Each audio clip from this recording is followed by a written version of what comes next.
What seems normal at 2 p.m. but scary at 2 a.m.? Story 1. A call from your parents. Was 12:02 a.m. when I got the call. My dad passed away a couple months ago. It was around 10 p.m. when I got the call from my grandpa that my grandmother was in the hospital when she fell and broke her femur at 78 years old. Getting a call from a family that late is absolutely not a good time. Best hope is that they're just really drunk and need somebody to talk to. Story 2. Knock at the door. I had this happen before. It was 2:30 a.m.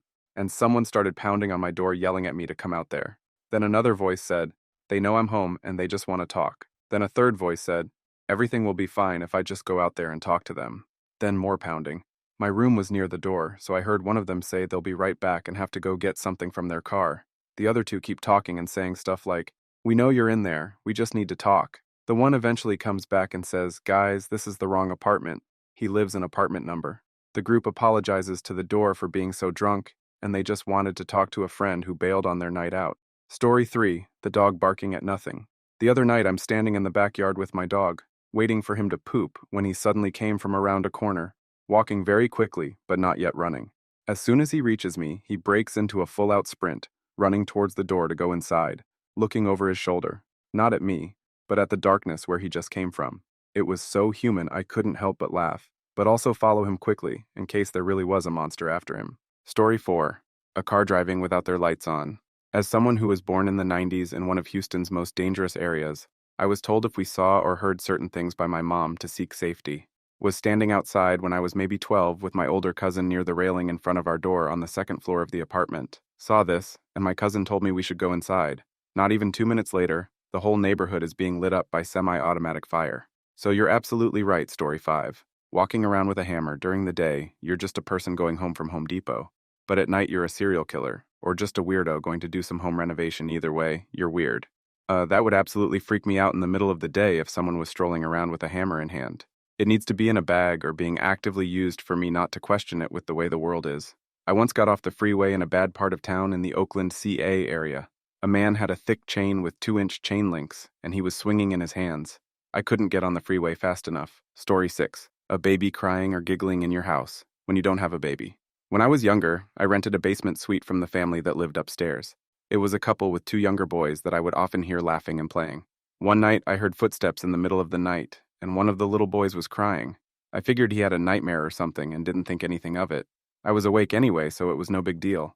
The next day, I texted my landlord asking if his little guy was okay because he sounded pretty distraught. My landlord replied, saying he wasn't sure what I was talking about because they were out of town for the weekend, and no one was home upstairs the night before I moved out not long after. Story 7. As a little kid, I used to love running through the woods. At some point, I started doing it at night. I was forbidden to leave the house alone at night, but I thought this was a rule only my parents cared about. And so when I started climbing out my window to do it, I didn't consider the reaction of a person who might see me. So that's how I accidentally started a manhunt for a boy in striped pajamas in the woods. I didn't realize until 2 days of manhunting around the woods of my house that it was me that they were looking for. I was fine. I encountered an old lady and got scared and ran home. She must have called 911 Story 8. For me, it's someone digging a hole. A few weeks ago, my cat died. I could not bear putting him in the freezer even overnight. So out in the yard digging a grave.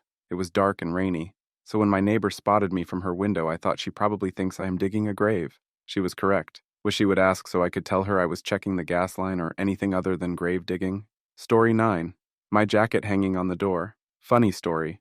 Back when I was a teenager, I was hanging out at a friend's house. He was really good at jump scaring people, and he scared the hell out of another friend of ours by hiding at the bottom of the stairs, under a coat hanging on the end of the banister. He had his arms draped into the sleeves of the coat, and it was pretty dark, so our other friend couldn't see much. Anyway, friend number 2 came down the stairs after using the bathroom and headed back to the living room. As he reached the bottom of the stairs, friend number 1 screamed and waved his arms like a madman, causing friend number 2 to shriek like he was about to die and piss himself. Yes, he already used the bathroom, but I guess he had some left in his fear bladder. Story 10. The creepy tree that keeps bumping and scratching against my window at night freaks me out, but then I wake up in the morning and realize it was nothing. I don't even have any trees in my yard. Haha, duh. I don't even know why I was so scared. One night when I was a kid, I had the windows open in the summer and heard something out the window. I looked out, but it was all dark, so I went to sleep. In the morning, we discovered that a senile old man had wandered away from his family and spent the night outside my bedroom window, curled up under a tree. It was freaky, but also, I feel bad for him because he was probably really confused and trying to do his best. Story 11. Cornfields. Around 5 p.m. one night, my mom and I were driving through a rural state we'd never been to before, and we wanted to visit a nearby landmark. It started getting dark. The road we were on gradually went from being paved to being gravel to suddenly being a narrow dirt road between towering rows of corn.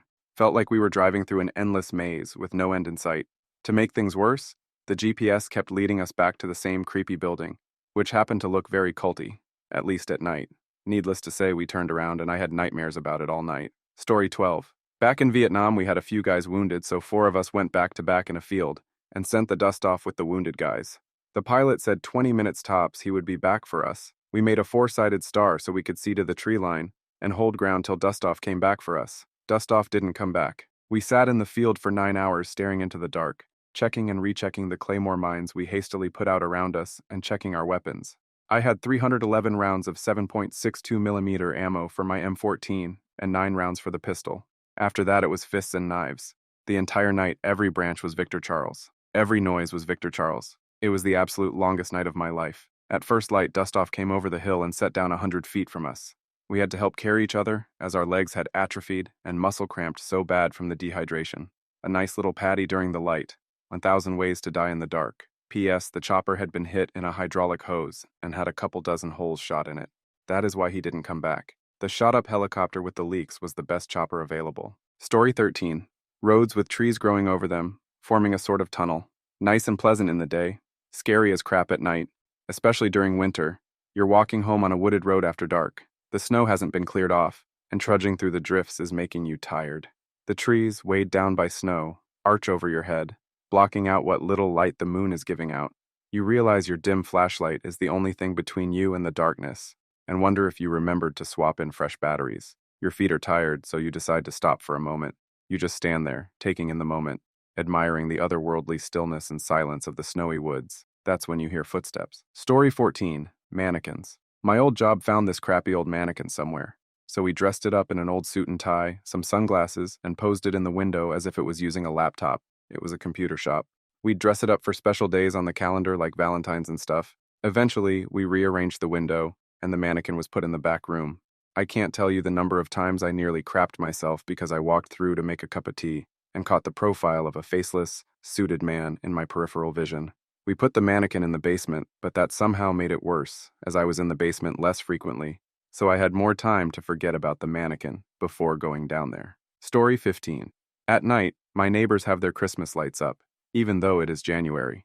Every night, the flashing blue lights enter my room through a gap between my curtains. The light flashes on and off on my drawers. Even though it isn't quite scary, being it at night, your imagination makes you think there is an alien outside your window.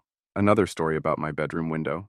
Whenever an animal, or my dad, goes on the back veranda, the sensory lights turn on for 5 minutes. At night, it could be anyone, from a possum, a cat, dad, or anyone that could have trespassed to steal something. Not many robbers come in my suburb, but anything can happen in this world. Back to the lights. Imagine if you are trying to sleep when a bright light illuminates your room. It could be anything. The lights don't work during the day, but at night, at random moments, this is creepy. Story 16. I live on a quiet suburban street, but not far from a neighborhood that had a frequent police presence, more crime, etc. I leave for work around 2:00 or 3:00 a.m., and it's unusual that I ever see anybody up and around outside in my area at that time of night. I was gathering my things to leave, glanced out the window, and saw a large figure standing in the driveway across the street from my house. The people who lived there were a little kid and his single mom, so I knew the person was out of place. So I watched for a minute, and the guy was just standing there, apparently staring at my house. Watched, and tried to gauge whether I could make it to my car before he made it to me, if he meant me harm. It was 50-50. Leaving also meant leaving my wife and 2 young children home alone with this large, creepy dude watching our house. I debated calling the non-emergency police number to have a squad car drive down our street, or just bursting out and hopefully scaring him away. After a few more minutes, I decided to man up and head on out to confront the Buzz Lightyear standee that was propped up between 2 garbage cans. Story 17. I live on a very remote rural property, and we don't ever get uninvited guests, so it's mostly just me on the property. I was chopping firewood at night about a week ago.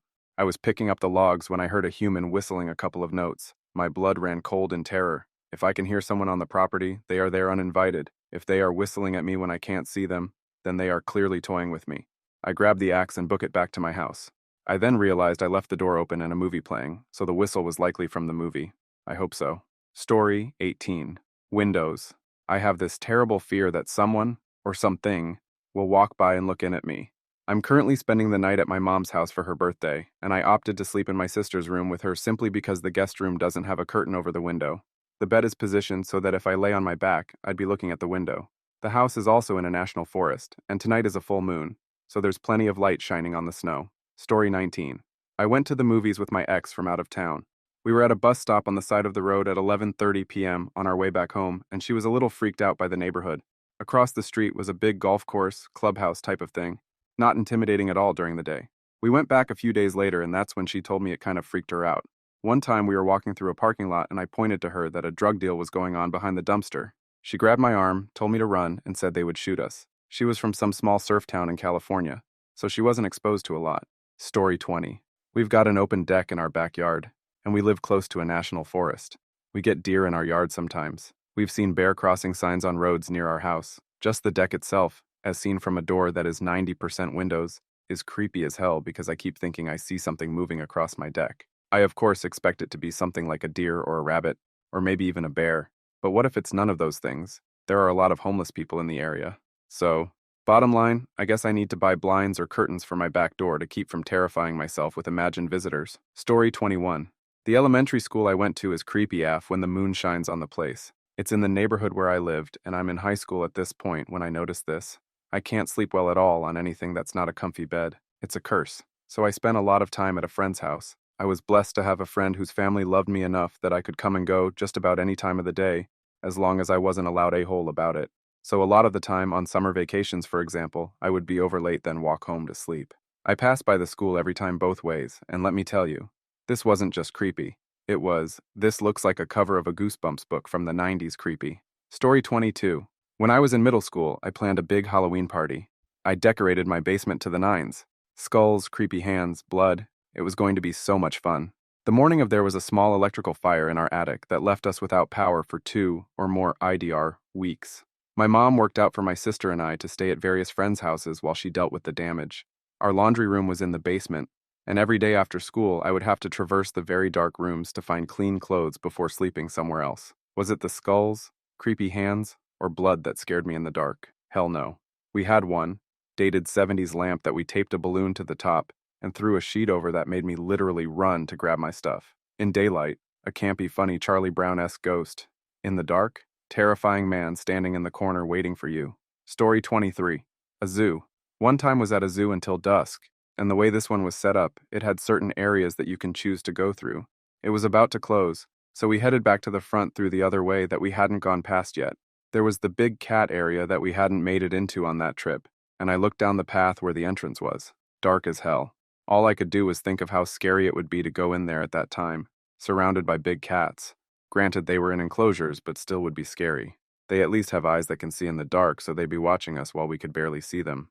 I just can't imagine being in a zoo generally at night. Story 24. In my apartment, there is a short hallway from the front door that splits into the kitchen and living room. I usually don't leave the hall light on, but will turn the lights on in the living room or kitchen. Either way, this leads to that small area being rather dark. My dog and I were hanging out on the couch, and he started staring off into the hallway, convulsively shaking. I was like, welp, that's for sure haunted. So I turned the lights to the hallway on. A few nights later, the lights were off again, and he started doing the same thing. I had to do that jolted run over to turn the lights on in the dark hallway. I consider myself sensitive to energies and had moved into this apartment recently. I was worried that there may have been negative energy being tracked through the front door or entering my home. I directed my mind towards whatever this may be and did my best to let it know that it is not welcome here. It's strange because my dog has stopped shaking while looking into the dark ever since. I did leave the lights on for a while, but I don't make a point of this anymore, and he still hasn't done it since. I had also looked this up and found that dogs have trouble distinguishing dark spaces like hallways and can see them as more of an empty void or hole which can scare them.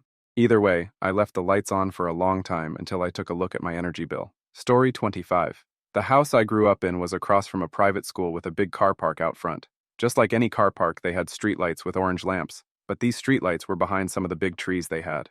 I could see this from where my computer was in the family room. I was living there when the Slender Man pictures started appearing. I'm sure you can see where I'm going with this. I would stay up late at night, and I could look out the window across the road and see the large swaying tree illuminated with a soft orange glow. Yeah, it could get creepy easy as hell. Story 26. Kids. I work at summer camps, and there's often a day where we do a sleepover. I always offer myself to stay awake and basically browse dank memes in Reddit. Nothing like going to the bathroom and seeing a small kid standing in the middle of the hallway. And I spent 3 months seeing kids standing there because it's a one-person bathroom and you gotta wait outside. To add to that, the noises. I'm used to younger kids, 4 years old and less, sometimes running out of batteries, so I just put them in a corner and let them sleep. The cute sounds they make can be very creepy at night, especially sleep-deprived and in pitch-black darkness. Pro tip: always walk with your hands in your pocket so you don't accidentally punch a kid into oblivion and lose your job. Story 27. I once had an experience that blends a few of these. Some friends and I went to the woods by my house at midnight to go to the lake, to make a bonfire and cook some hot dogs and marshmallows. A few friends had just gotten some mini bikes, so they went ahead of everybody while two friends and I walked down a path to the lake. Out of nowhere, from the trees, jumps an Asian man in a white suit. He just jumped out in front of us. I said, "Hey, what's up?" really loud because he scared me, and he just ignored me and kept walking past us. He must have been cruising or something. I almost think it was a tux he was wearing. He had a blank stare. Really creepy. Story 28. Amusement parks are pretty creepy when closed at night. When open, everything is lights, flashing, sounds, screams, laughter, chatter, noise, and busy. But get in line for a busy coaster at night. After your ride, you get that long walk to the exit surrounded by all these rides and attractions, but it's just eerie. You're still filled with adrenaline and happiness from the day, and it's a perfect time to reflect on everything. But it's just quiet. It's like a misplaced scene from a movie. The set is ready, but the filming has stopped. Story 29. On my drive home from work, I drive past a cemetery on the hill. There's a stop sign right in front of it, so I'm looking ahead. During the day, I never noticed anything. It looked like a normal cemetery. At night, though, there's 3 floodlights that are underneath 3 crosses at the peak of the hill. So the first night I drove back from work this way, I stopped at this stop sign, and it just felt creepy because everything was pitch black except these 3 crosses. I don't know how to describe it, but it felt off. Story 30. The ocean. I know, everyone loves the ocean. Pretty much every show that has run too long has an episode on a beach, and the ocean has become a synonym for fun and relaxation. But that's during the day. At night, the serene blues and greens are replaced by black. Not just any black, but pure black. A black that is the very antithesis of color, that devours all light that touches it. Where the night sky still has a few lights to shine down on us, the ocean just reflects and consumes it. But enough about the color, let's say you wade into it. May God have mercy on your soul. First of all, you are alone, or possibly with a few friends. Either way, you don't have the daytime crowds with you. As you wade in deeper, something brushes against your ankle. Maybe you'd shrug it off during the day, but at night your mind fills with images that would make Lovecraft piss himself. Your friends say something, and as you turn around to look at them, a wave that had blended in perfectly with the surrounding blackness hits you and knocks you down. The wave pulls you back into the ocean with it as seaweed presses up against your body. Your fingers claw at the sand, desperately seeking purchase as the water rises higher. You scream, and salt water pours down your throat. Just as you begin to grapple with your mortality, a friendly hand pulls you to shore, and you decide not to go to the ocean at night again. Story 31. I'd say any innocuous childlike game would be really creepy, especially ones that have distinctive noises. The quiet whoosh of a jump rope cutting the air, with its repetitive slap against the ground, made even creepier by the soft shuffle of landing feet, or, if the shoes are soft enough, no other sound at all. The sound of a skittering stone tossed across hopscotch squares, followed by the staggered, off-balance hops to make it across, briefly pausing before jumping back, shoes scraping to a halt before the next clatter of stone on sidewalk. Only when you get closer the shapes of the children seem off. You realize that other than the sounds of impact, they've been totally silent. The slaps of the jump rope sound oddly wet, their movements stilted and too jerky, even for the games they play. The hopscotch grid is drawn over the chalk outline of a body, the stone a gleaming white piece of bone. The jump rope is stretched tendon, still wet, red lines and spots smeared across the ground. Story 32. Living out in the forest, off of the normal power utilities grid. It's beautiful and peaceful during the day. No droning traffic punctuated with honking horns. No a-hole neighbors constantly slamming doors and playing their shitty music on their shitty speakers. Just wind blowing through the leaves of creaky trees, birds doing their chirpy thing, and whatever sounds you make yourself throughout the day. There is no random garbage or cigarette butts or artificial surfaces covered in stupid, incomprehensible graffiti. There is nothing to tell you what year it is, beyond what you might choose to put there. And it's easy to pretend you are an early American hermit when you're feeling imaginative. It is beautiful, and you are pleased with the world. Then comes the night, where on moonless nights darkness is so complete that there is no difference between having eyes closed or open, where it becomes so deathly quiet that you start to hear ringing in your ears. The ringing becomes maddeningly loud. But without sunlight, your solar panels are useless to power all the various whirring devices which normally stop a person from hearing the sounds their own body constantly produces. Eventually, some harmless animal takes a stroll through the area. Their every footstep a storm of cracking twigs and scraping oak leaves. Their every pause a suspiciously long and deliberate one. Your imagination runs wild, being able to grant 100% attention to each sudden spike of sensory input. You know it's just a deer or raccoon. But do you really know that for sure? Yes, of course you do. Probably.